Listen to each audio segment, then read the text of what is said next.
What happens when the law itself declares your very existence a crime? When the ink of an emperor's decree becomes a death sentence for who you are and who you love? This is not a dystopian future. This was the chilling reality in the heart of the most magnificent empire on earth. What happens when the very law of the land, etched in stone and sanctified by God, declares your existence a crime? What happens when love itself becomes a death sentence? This is not a dystopian fantasy. This was the chilling reality in the 6th century Byzantine Empire, under the reign of a man who would be known as Justinian the Great. The year is 527. The air in Constantinople is thick with ambition. It smells of sea salt from the Golden Horn, of exotic spices in the Grand Bazaar, and of cold, wet marble from the endless construction projects that claw at the sky.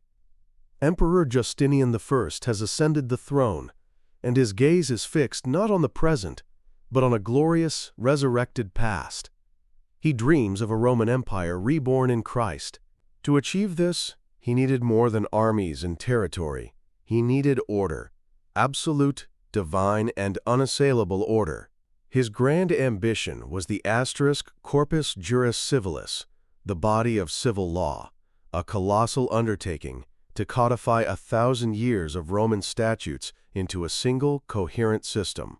It was to be a monument to logic, justice, and imperial power, a book that would shape the Western world for centuries. But buried deep within its meticulous clauses, beneath the laws of commerce, property, and inheritance, lay a single, venomous line. It was a legal dagger aimed at the heart of private life. The law stated with chilling finality that men who engaged in shameful acts against nature with other men were to be punished by death. No ambiguity, no room for mercy. The words were as cold and sharp as an executioner's sword. This law was not born in a vacuum. It was the culmination of a creeping moral panic that had gripped the Eastern Roman Empire for generations. The fire and brimstone sermons of influential bishops like John Chrysostom and Ambrose of Milan echoed through the vaulted ceilings of the Hagia Sophia. They painted same-sex intimacy not merely as a private sin, but as a contagion, a spiritual plague that could invite God's wrath upon the entire empire. Justinian, a man of profound, if severe, piety, listened. He saw himself not just as an emperor, but as God's regent on earth, a shepherd responsible for the spiritual purity of his flock. And so, he fused the power of the state with the dogma of the church, creating a weapon of terrifying efficiency. The law was not merely ink on parchment. It was a blade being sharpened, waiting for the emperor's command. In 559, that command came with apocalyptic force. A new edict was proclaimed across the empire, its words read aloud, in every forum and marketplace. It explicitly linked the unnatural sins of men to the very anger of the heavens. Earthquakes that shattered cities, famines that starved provinces, plagues that piled bodies in the streets. These were not random tragedies. They were divine retribution. They were punishments for the sins the empire harbored in its midst. The decree was a masterpiece of political and religious maneuvering. It gave a theological justification for persecution, turning frightened citizens into informants and neighbors into judges. At the same time, it demonstrated the boundless reach of Justinian's authority. The emperor's law now extended beyond the battlefield and the courtroom, reaching into the most private of spaces, the bedroom, the heart, the soul itself. His power was absolute, his justice divine. And so the stage was set. The law was written. The justification was proclaimed. The state had become the executioner. The church had become the judge. And a form of love had been declared a crime worthy of the ultimate price. A silent war was about to begin. A war on an enemy who could not be seen, whose only crime was an identity the emperor had willed out of existence. The shadow of the law fell, long and dark, across the empire. The law did not remain on parchment. It breathed, it walked, and it hunted in the winding, torch-lit streets of Constantinople. With Justinian's decree echoing from the marble forums to the grimy docks, a grim new form of public spectacle was born. The execution was no longer just a punishment. It was a ritual of purification, a terrifying performance designed to sear a message of conformity into the soul of every subject. Sources from the era are disturbingly quiet, their silence a testament to the fear that gripped the empire. Procopius of Caesarea, the official court historian, meticulously documented Justinian's wars and architectural triumphs in his public works. But in his secret history, a book written in whispers and hidden from the emperor's gaze, he painted a portrait of a regime steeped in cruelty, a place where bodies perished, but the souls were crushed beyond recognition. Imagine the scene. A cold morning, the Byzantine sky, a sheet of gray slate. The hammering of carpenters is replaced by the tramp of soldiers, sandals on cobblestone. Doors are splintered open. Two men, perhaps Lycomedes, a mosaicist, and Philon, a scholar, are dragged from their modest home, their protests lost in the clamor of accusation. They are stripped, their tunics torn away, their bodies exposed to the jeering mob that materializes from the alleys and storefronts. The procession begins. It is a parade of shame. The condemned are not simply led to their deaths. They are marched through the heart of the city, past the very icons of Christ and the Virgin that were meant to offer salvation. The crowd, a volatile mix of the pious, the fearful, and the morbidly curious, presses in. Insults and stones fly. The air grows thick with the scent of unwashed bodies, street food, and a nervous, cloying incense burned to ward off the spiritual corruption they represent. The destination is a public square, perhaps the Forum of Theodosius, under the shadow of a triumphant marble column.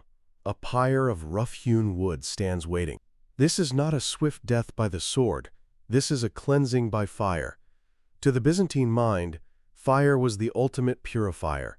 It was a holy violence, a way to cauterize the moral wound on the body of the state, to send the sin and the sinner up to God in a column of black, greasy smoke.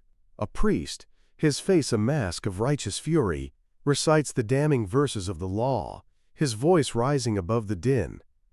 The crowd falls into a hushed, feverish anticipation. This is the theater of fear, and every citizen is an actor in the emperor's play. They are there to witness the consequence of deviation, to feel the heat of the flames on their faces, and to understand that the emperor's law is as inescapable as God's judgment. As the torch is put to the wood, the crackle of the fire is the only sound. It is not just an execution, it is an erasure.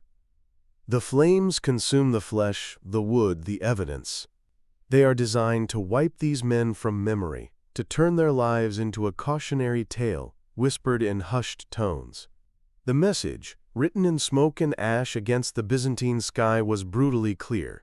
The state does not just punish deviance, it annihilates it. The sword and the flame became the symbols of this new, righteous order. But they also revealed a deeper, more terrifying truth. In an empire where the ruler was God's chosen vessel, his every decree carried the weight of divine will. To defy Justinian was not merely a crime, it was heresy. And in this fusion of imperial power and religious terror, violence was not just permitted, it was sanctified. For those who escaped the fire and the sword, the emperor's justice offered no mercy. It offered a different kind of death, a slow, meticulous annihilation of the self. Exile and public penance were not acts of clemency. They were instruments of social execution, designed to methodically dismantle a person's identity, their reputation, and their place in the world, until nothing was left but a ghost. Imagine a wealthy merchant, Demetrios, accused under Justinian's law. His connections or his gold spare him the pyre. But his sentence is, in some ways, worse. He is condemned to a public penance. He is forced into the center of a cemetery, a place of the dead, to symbolize his new status. Dressed in sackcloth, his feet and hands sometimes bound in chains, he is made to stand before a congregation of his former peers, friends, and neighbors.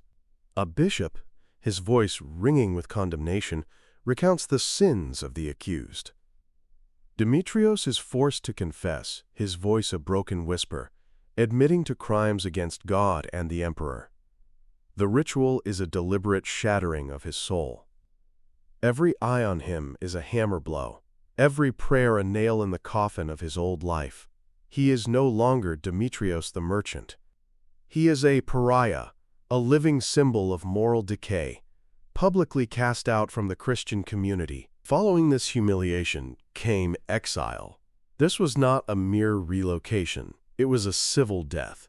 His wealth was confiscated by the state, his property seized. His family was forever stained by his disgrace. He was then marched to the harbor and put on a ship bound for a forgotten corner of the empire, a barren island, a desolate monastic outpost, or a brutal mining colony in the mountains. The journey itself was part of the punishment. The creak of the ship's timbers, the endless gray of the sea, the cold indifference of the guards, it was all designed to impress upon him his utter isolation. He had been erased. His name was struck from civic records. His citizenship was revoked. In the eyes of the Byzantine state and the society he left behind, he had ceased to exist. These punishments were a calculated fusion of Roman legal precedent and Christian theology. Roman emperors had long used exile to silence political rivals. But Justinian, in his Novellae, the new laws supplementing his code, explicitly tasked bishops with rooting out these offenders and ensuring they were removed from society, for their very presence provoked the wrath of God. Few, if any, ever returned from such an exile. They were condemned to live and die in obscurity, their stories untold, their names unremembered. For the state, this was a perfect solution. It cleansed the empire of its impurities, without the overt brutality of constant executions. Yet it served the same terrifying purpose. It demonstrated the absolute power of the emperor to not only end a life, but to rewrite a man's entire existence into a footnote of shame. In Justinian's empire, your reputation was not lost in secret. It was torn from you in the public square. This slow annihilation revealed a chilling truth about the nature of totalizing power. When law and fear become one, the state gains the authority not just to kill the body, but to unmake the soul. Death did not always require a blade. Sometimes erasure was enough.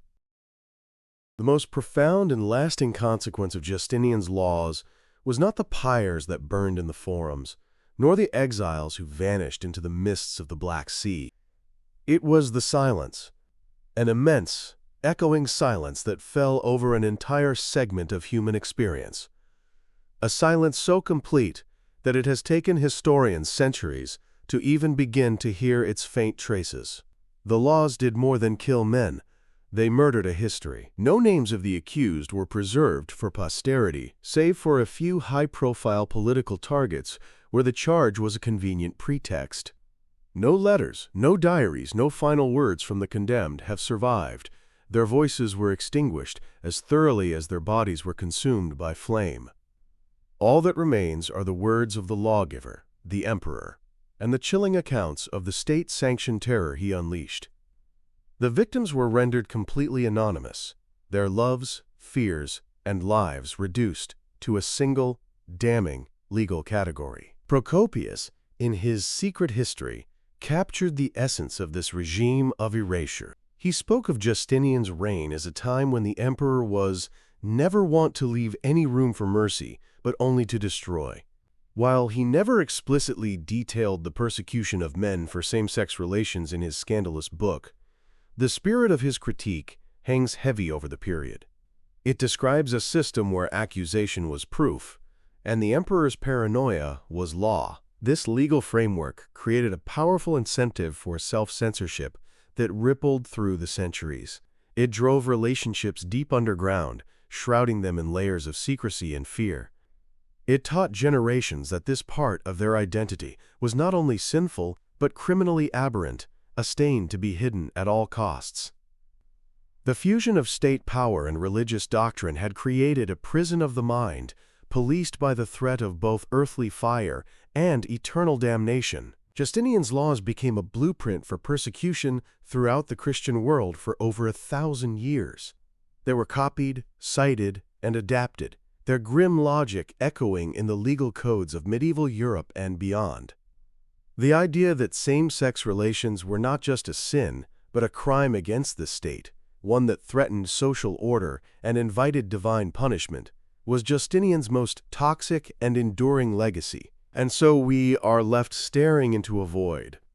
The history of these men and their relationships in the Byzantine Empire is a tapestry from which the threads have been violently pulled. We see the outline.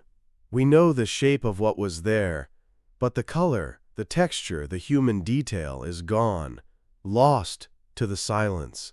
As Procopius wrote of his emperor, he sought to remake everything in a new form. In this one ambition, Justinian succeeded all too well. He sought to remake human identity itself, to erase what did not conform to his vision of a wholly ordered empire. And in doing so, he left behind not a monument to justice, but a legacy of silence, a testament to the devastating power of a law that wages war on human nature itself.